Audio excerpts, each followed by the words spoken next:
ask ourselves the question, what is Christmas? Well, we can explain Christmas in so many ways, right? And one way in which we can explain Christmas or to tell people what Christmas is all about, well, we always see that whenever Christmas time comes, there is always, along with Christmas, comes the gift, right? Christmas and gifts, they go together because we say that, especially children, when there are no gifts, there is no Christmas.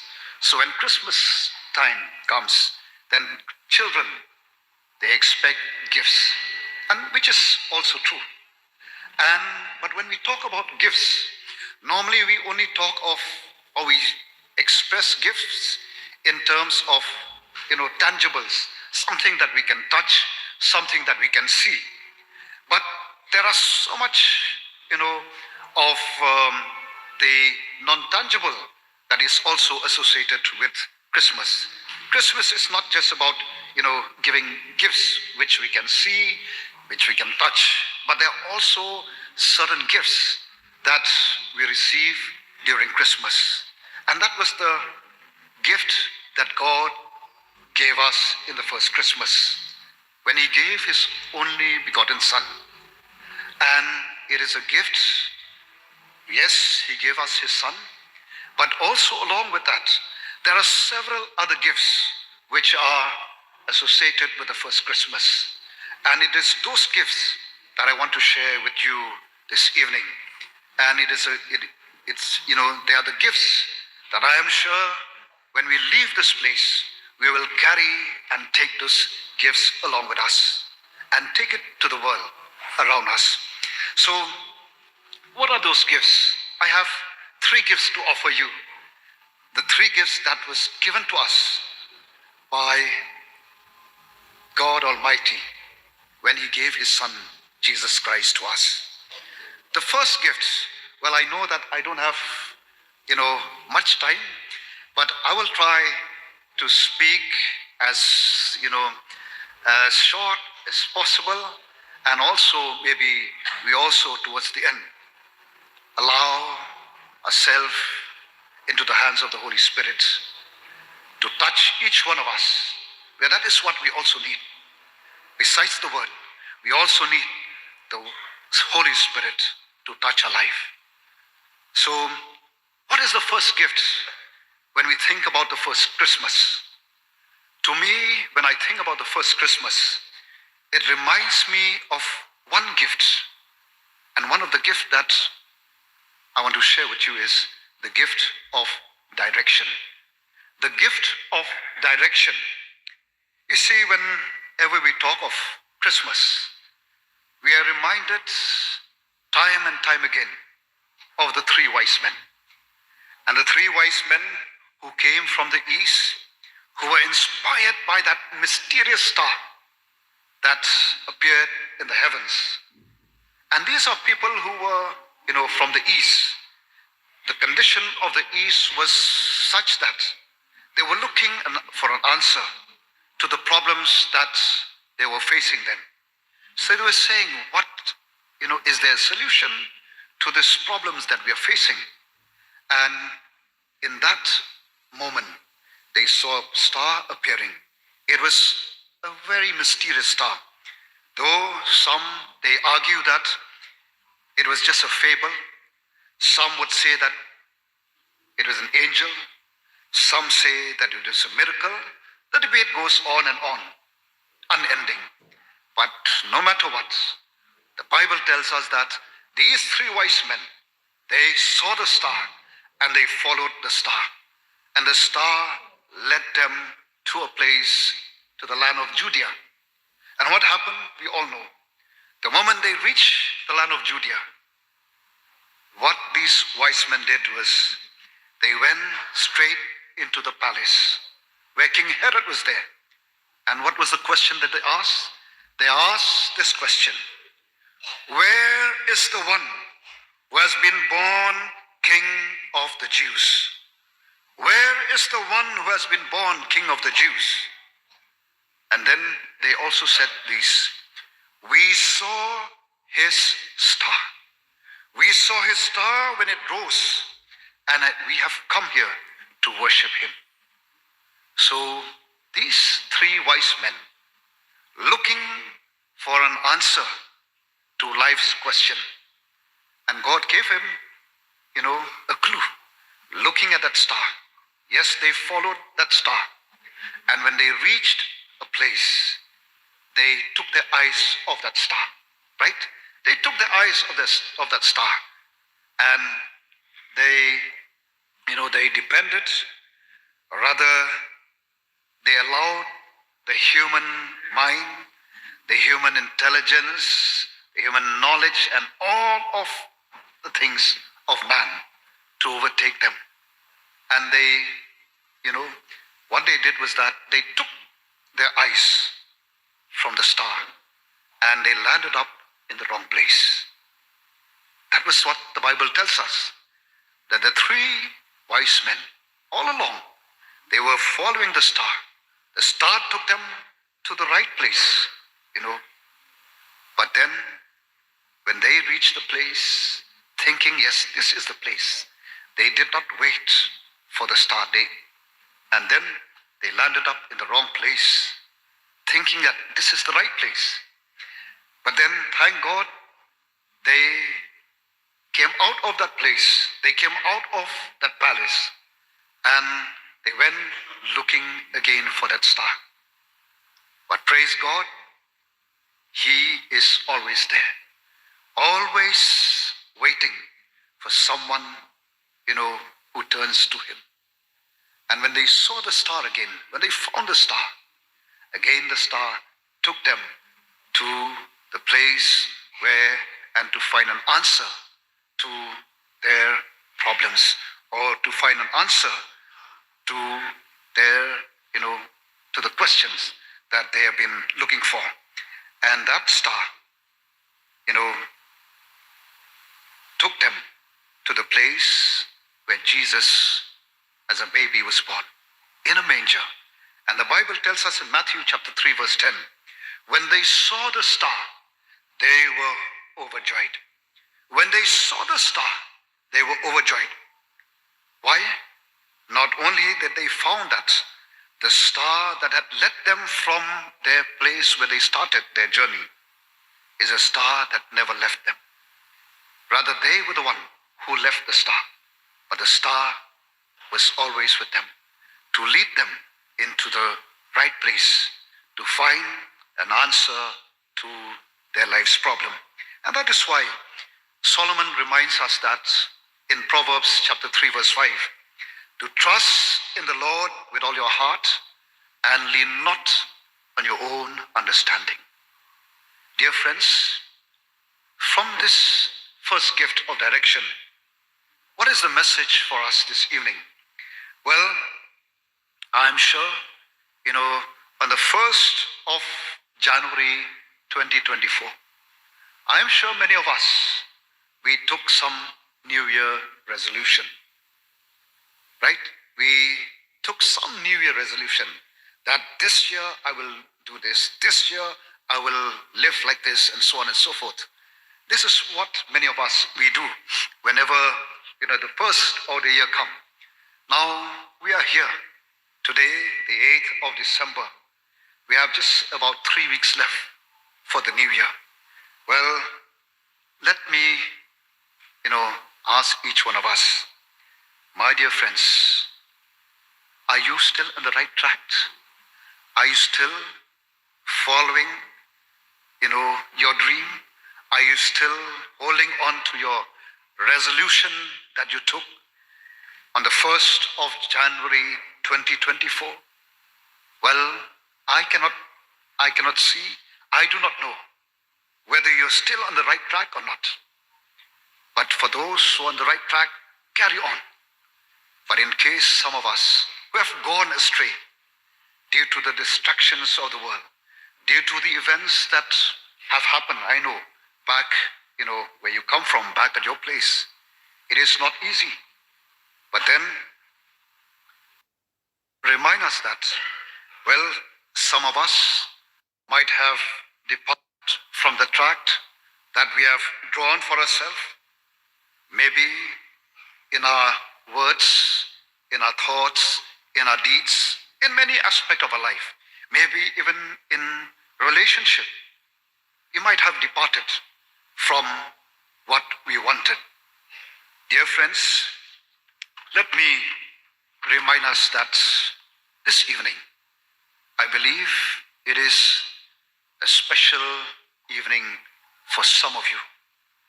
An evening where you can take a decision whether you want to come back to the right track or not, or you want to continue in that track which is not helping you at all.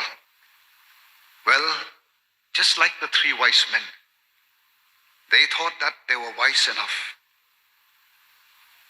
They were following the star to begin with, but the moment they took their eyes off the star, they landed up in the wrong place.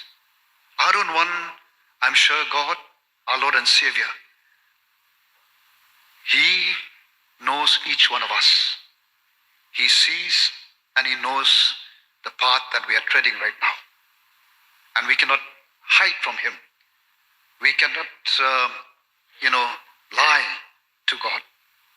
Let us be honest to ourselves. And let us take a decision.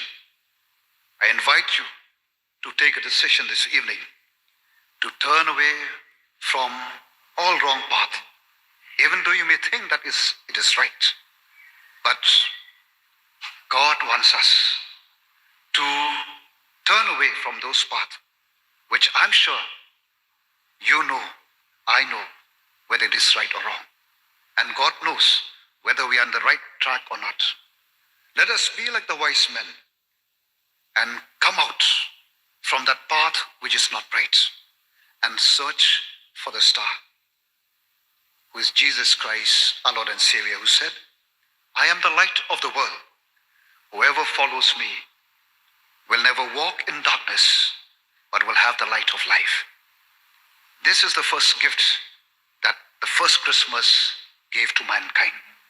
The gift of direction. And this is what we need in today's world.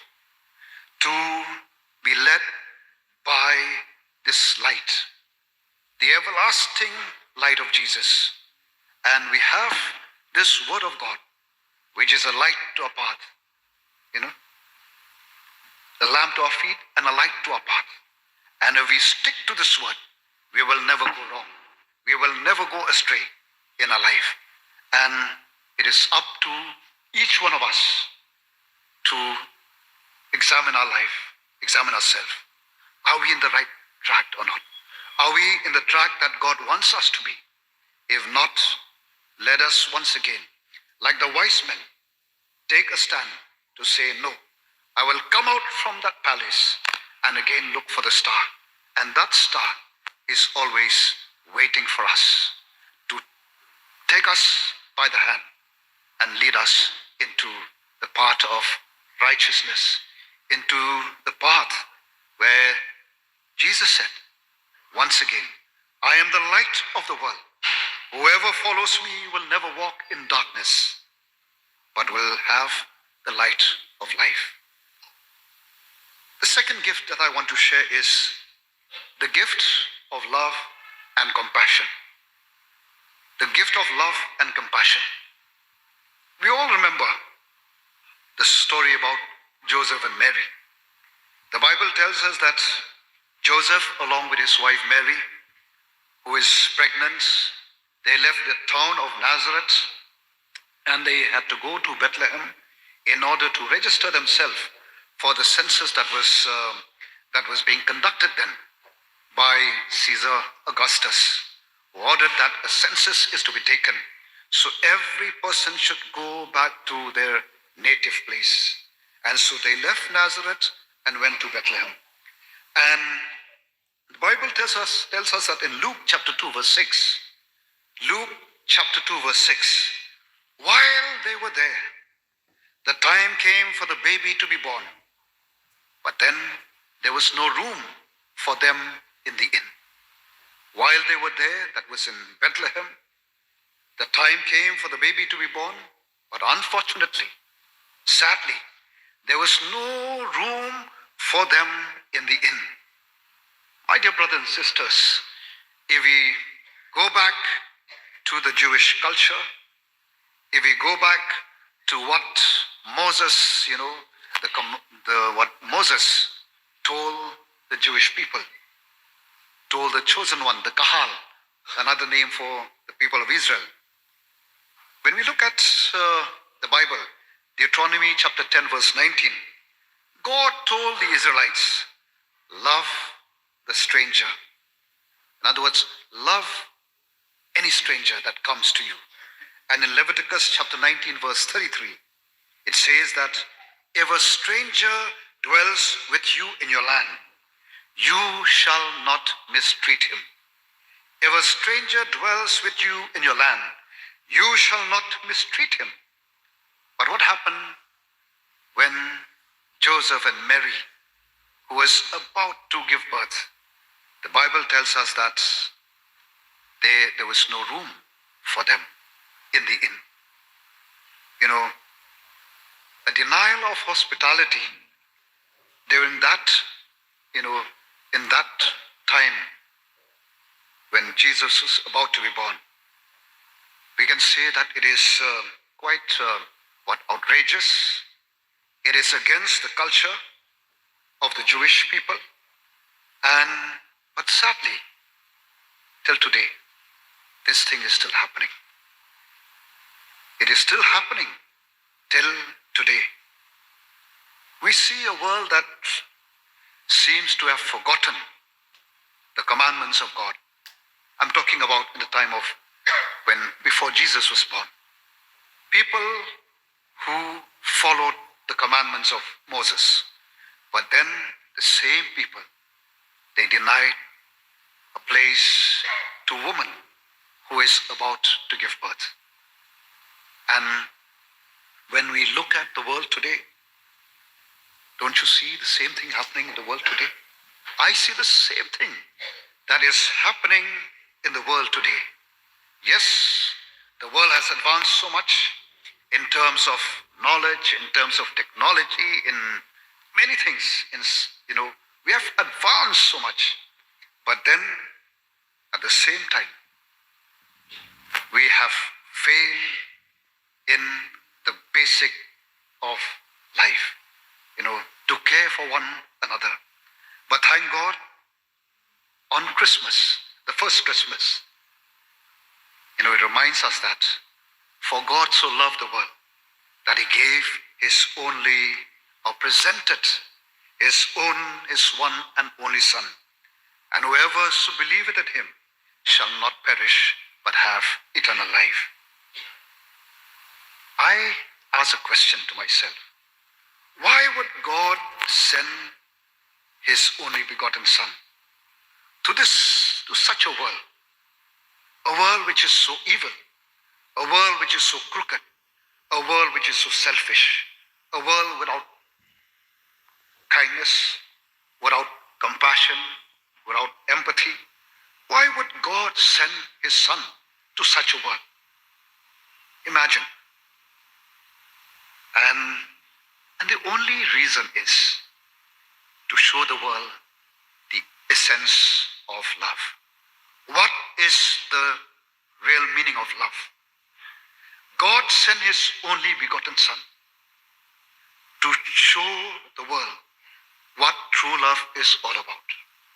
The love that is all about sacrificing, the love that is unconditional, which is manifested in the birth and also in the death of our Lord and Savior Jesus Christ. And the Bible tells us this, that in John chapter 15 verse 13, John chapter 15 verse 13, greater love has no one other than this, that he laid down his life for his friends. This is the love that God gave us in his Son.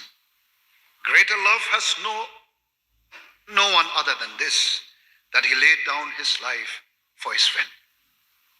Dear friends, dear brothers and sisters, Yes, we have, like I said in the beginning, we have just about 3 weeks left for 2024, to be history.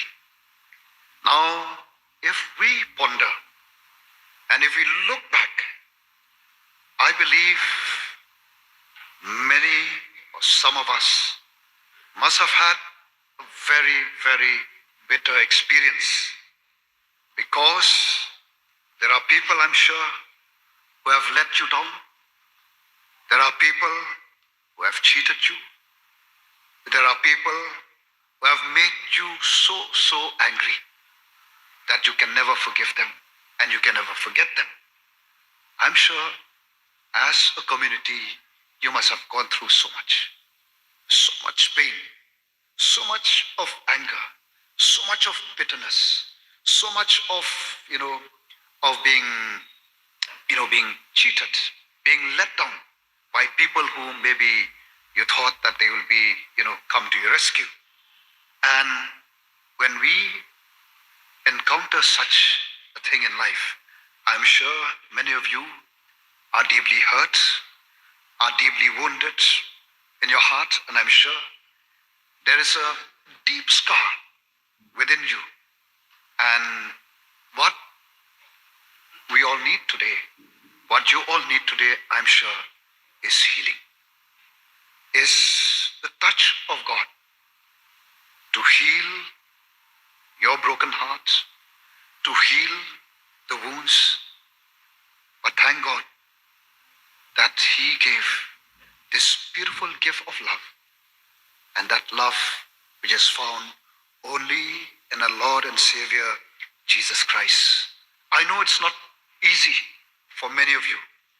We have gone through so much, but then today I stand here to remind us as followers of Jesus Christ that it is only the love of God which can help us to love those who hate us, to love our enemies once again.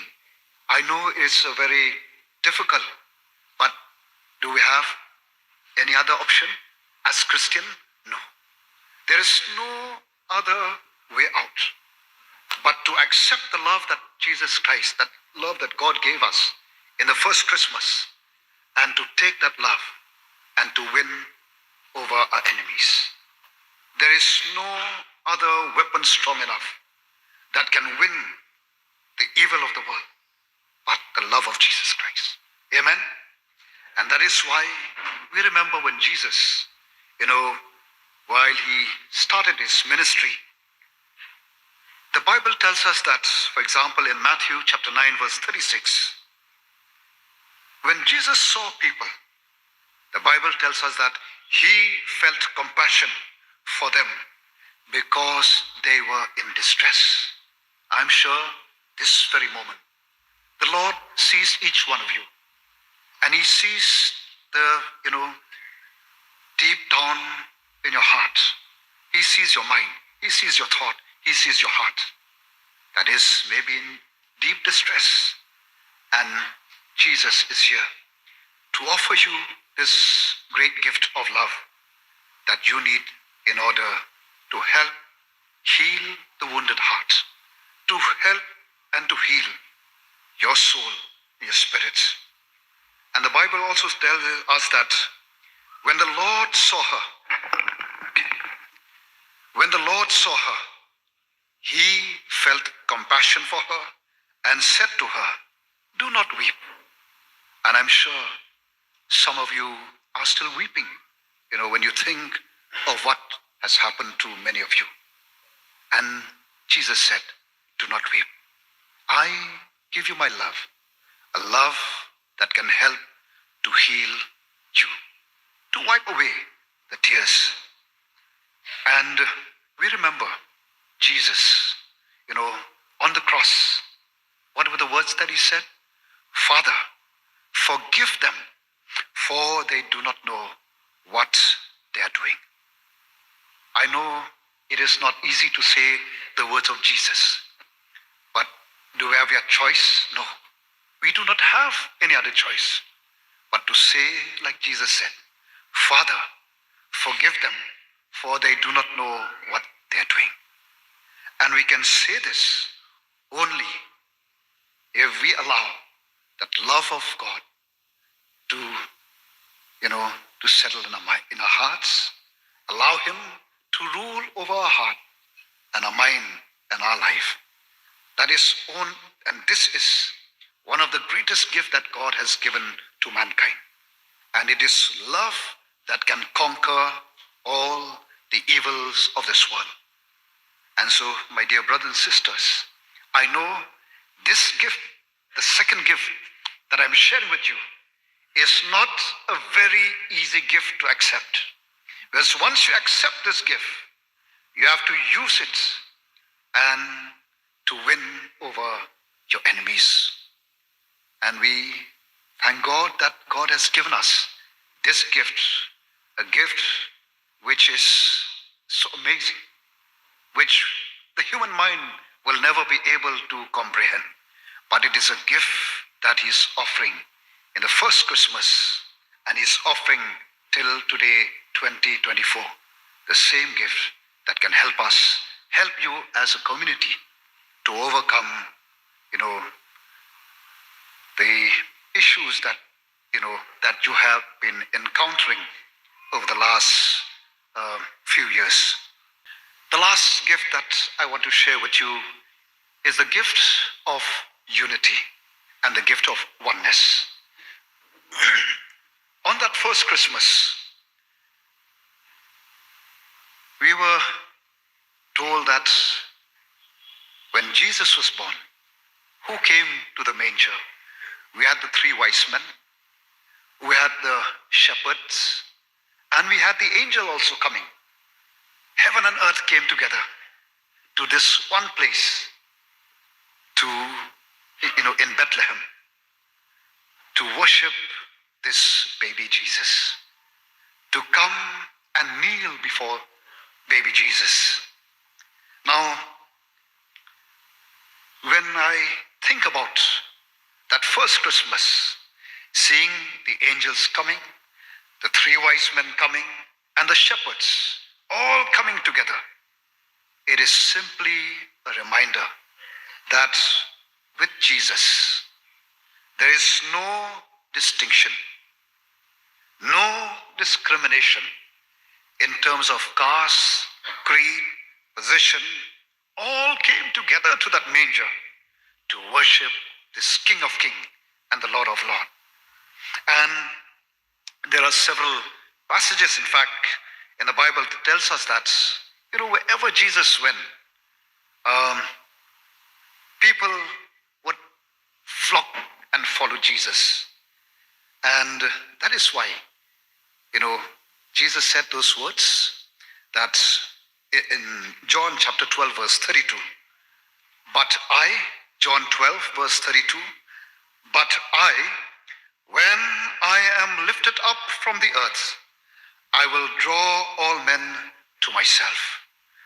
But I, when I am lifted up from the earth, I will draw all men to myself. What is the meaning of this?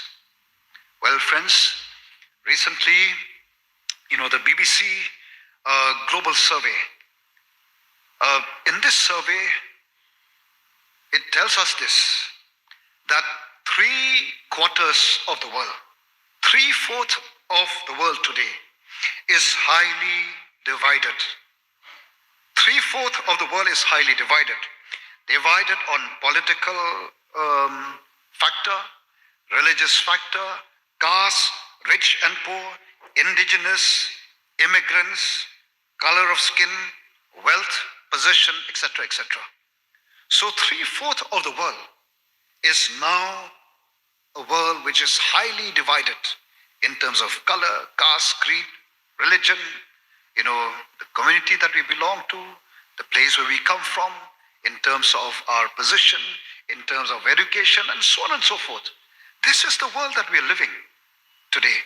Like I said, the world, is so much of advancement in knowledge and information, technology, and all kinds of advancement, going to Mars.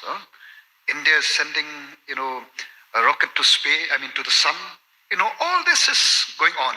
People talking about living in Mars, when they can't even live peacefully here in this earth. Yet they talk of going and settling in Mars. So same thing will happen wherever they are. Well, all these, these facts, all the survey that was conducted by BBC Global Survey, it presents to us a future that is not at all bright. A future that is dark, a future that is a gloomy one. There is so much of division, so much of discrimination that we see in this world today. And it is happening even back in our own place. Now, when we really look at the world, sometimes we wonder, is there any solution to this problem? Is there any hope to the world when 3/4 of the world is full of problem, is highly divided? The question is there any hope for the future? Is there any hope for the future? Well, maybe to many, the answer would be no, but thank God that the first Christmas reminds us that yes, there is hope to this world.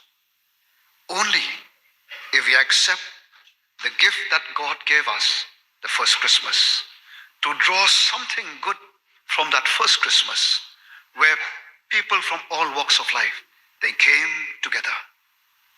Surely, for God so loved the world. God never said that for God so loved the Christian. No. God loved the world so much that he gave his only begotten Son. And therefore, my dear friends, what I can very well say 100% with full authority, that in Jesus Christ, there is no caste, no creed, no division, no discrimination whatsoever. In Jesus Christ, we see there is oneness. As Paul wrote in his letters to the Galatians, chapter 3, verse 28, Galatians 3:28, he says, there is neither Jew nor Greek, there is neither slave nor free, there is no male and female, for you are all one in Christ Jesus. All are one in Jesus Christ. And what God gave to the world on that first Christmas is indeed a gift that we all need today more than in any times, gone before us. What we need today is the love of God that can unite us and to bring us as one. And this is what our society needs.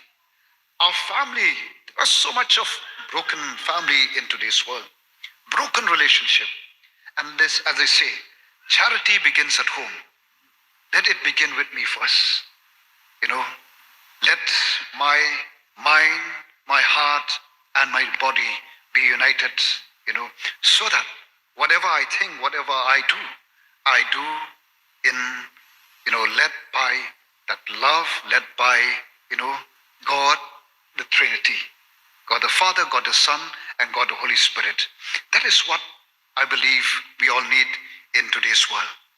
And so, these are the three gifts that I just thought, let me share with you, as children of the living God. And it is up to you, my dear friends, to accept these gifts. And that is why, before I take my seat, I would like to invite each one of us to ponder and think in the light of these three gifts that I had just presented to you. A gift that was presented to us 2,000 years ago. And I believe that there are areas in your life that this message that I've just shared with you is speaking to some of you. Some of you, I'm sure, you need the gift of direction to change the path that you are in right now and to come back to the path of our Lord and Savior Jesus Christ. Some of you, I know that you have forgotten or given up the meaning of love. Tonight, God wants to give you back the love that you have lost. And tonight, God wants to give you once again the meaning of unity and oneness. This is what we all need in our world today. Well, I know it is not very easy again to leave the past behind, but then we have no other way out but to move forward. And we can do so, as the word of God says that I am the Lord, the God of all mankind. And is anything too hard for me? Nothing is impossible with God. I know some of you may say it is too difficult for me to leave my past behind, to take this gift of love and use it against my enemy. I know it's not easy, but then let me remind each one of us that, Matthew chapter 19, verse 26, Jesus looked at them. I'm sure he's looking at each one of us this evening. And he said, with man, this is impossible, but with God, all things are possible. And that is why Paul, in his letter to the Philippians, he said in chapter 4, verse 13, I can do all things through Christ who strengthened me. And therefore, if anyone is in Christ, he or she is a new creation. Amen. This is the gift of the first Christmas. And I am sure it is a gift that we all need to take back with us before we leave this holy sanctuary.